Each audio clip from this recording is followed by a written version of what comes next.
Hi, my name's Janelle and welcome back to Rosery Apparel. In this video, I'm going to be sharing 3 different ways to smock fabric.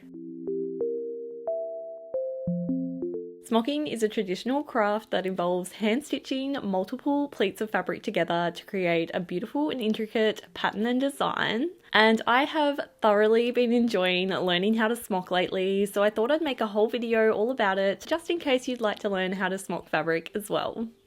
For fabric smocking, you're going to need a ruler, some embroidery thread, a water erasable pen or some tailor's chalk, a pair of scissors, and your fabric of choice.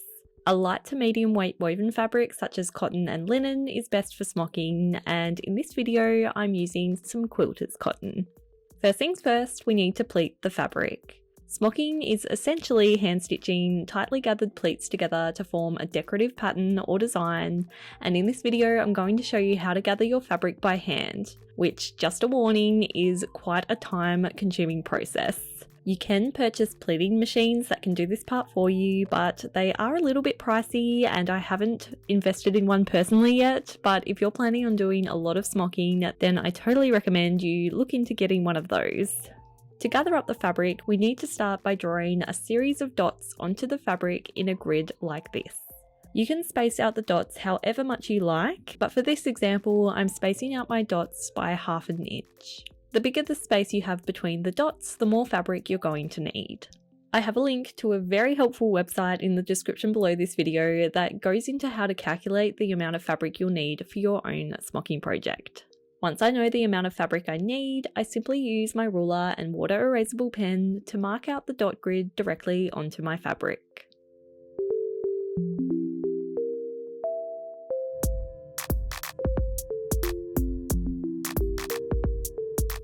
Next, take some ordinary sewing machine cotton and hand sew a separate line of thread into each horizontal row of dots, making sure to securely knot the end of the thread. Do this by stitching into one dot and then out the next.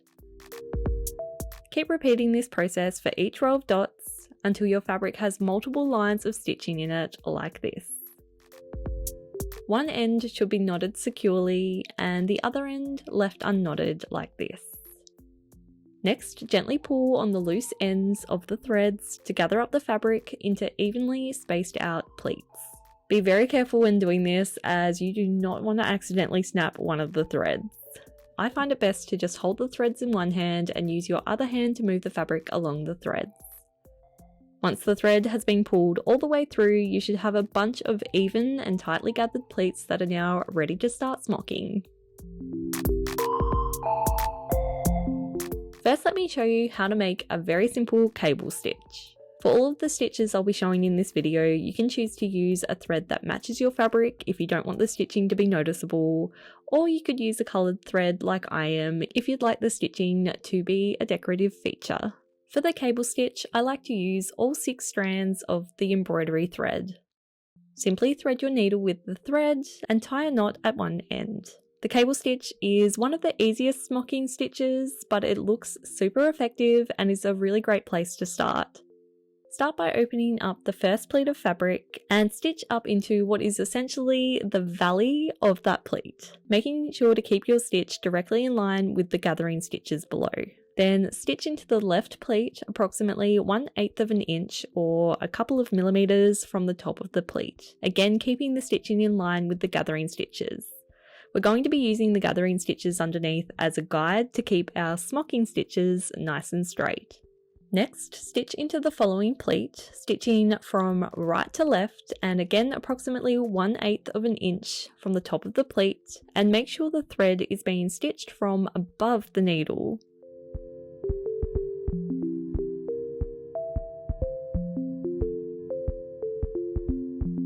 Then repeat this for the following pleat, but this time make sure the thread is being stitched from below the needle. Then simply keep repeating this process, alternating the thread from being above and below the needle to create a row of stitches with a kind of interlocking pattern.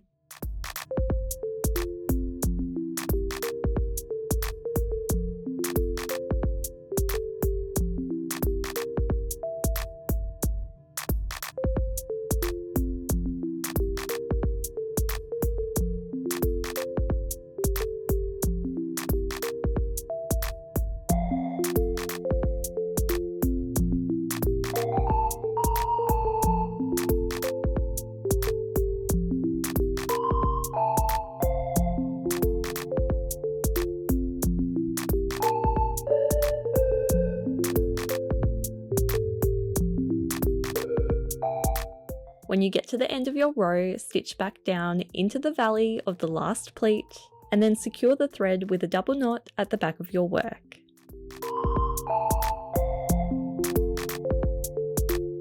And your row of cable stitching is complete. Next up, let me show you how to use the cable stitch to create a wave stitch. The wave stitch is basically just a cable stitch that runs diagonally along the pleats to create a zigzag line. Once again, to start, stitch up into the valley of the first pleat and then stitch into the pleat on the left-hand side. For the wave stitch, it's easiest if you imagine the space between each gathering stitch is broken up into quarters. So imagine there's a starting line, a quarter line, a halfway line, and a 3/4 line. For now, we're just going to focus on the starting, quarter, and halfway lines. With your thread coming from above your needle, stitch into the following pleat, again stitching from right to left along the starting line. Then again, with your thread coming from above, stitch into the following pleat, this time stitching it at the quarter line. Then once again, with your thread above, stitch into the next pleat at the halfway line. Now with your thread below the needle, stitch into the next pleat again at the halfway line as well. Then with the thread below the needle again, stitch into the next pleat at the quarter line. And then still with the thread below, stitch the next pleat at the starting line. Finish the first wave by stitching the next pleat at the starting line as well, but this time with the thread coming from above the needle. Then simply repeat this for the next wave, always having your thread above the needle when you're stitching downwards, and having the thread below the needle when you're stitching upwards. This may seem a little bit complicated at first, but as you stitch along the row, you will be a pro at this in no time. It's super easy once it kind of makes sense. Just make sure you always have your thread above the needle when you are stitching downwards and have the thread below the needle when you're stitching upwards.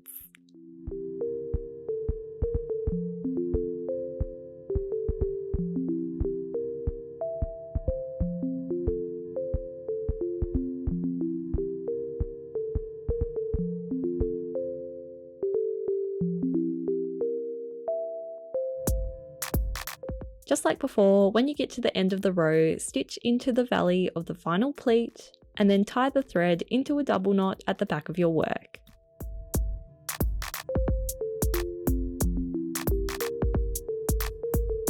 You can leave your wave stitch just like this, or you can create an opposite wave stitch to make a diamond shape. And to do that, simply repeat the exact same process, but this time work from the finish line to the 3/4 line and halfway line. Again, making sure your thread is above the needle when you're stitching downwards and below the needle when you're stitching upwards.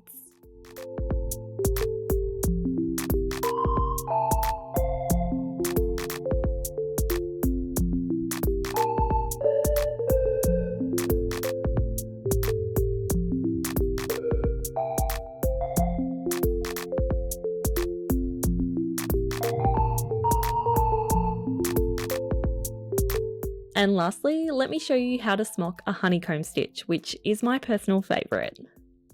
For the honeycomb stitch, I find it's best to use just 2 strands of the embroidery thread. To make the honeycomb stitch, we're going to be stitching the folds of pleats together in a pattern to create a diamond or honeycomb design. Tie the end of your thread into a knot and start by stitching into the first pleat just below the top of the pleat.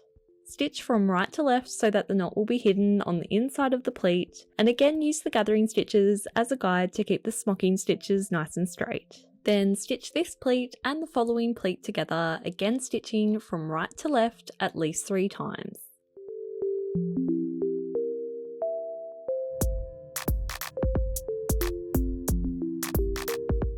Then stitch in through behind the stitches to secure the thread into a knot, and then stitch in between the smocking stitches to hide the knot and snip away the excess thread. Stitch the remaining pleats together into pairs, again lining up your stitching with the gathering stitches underneath.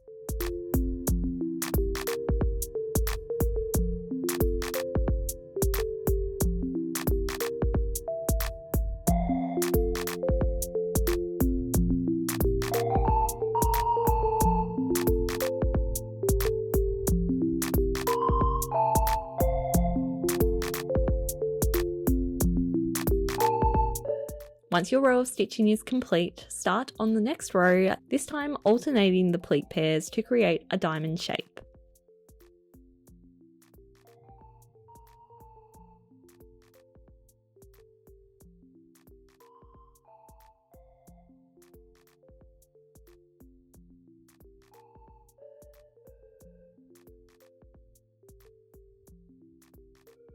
Once you've finished all of your smocking stitches, remove the gathering stitches underneath. And your beautiful smocking patterns are complete. Because of the folded pleats, the smocking stitches kind of make the fabric a little bit stretchy, as well as giving it a really unique decorative look.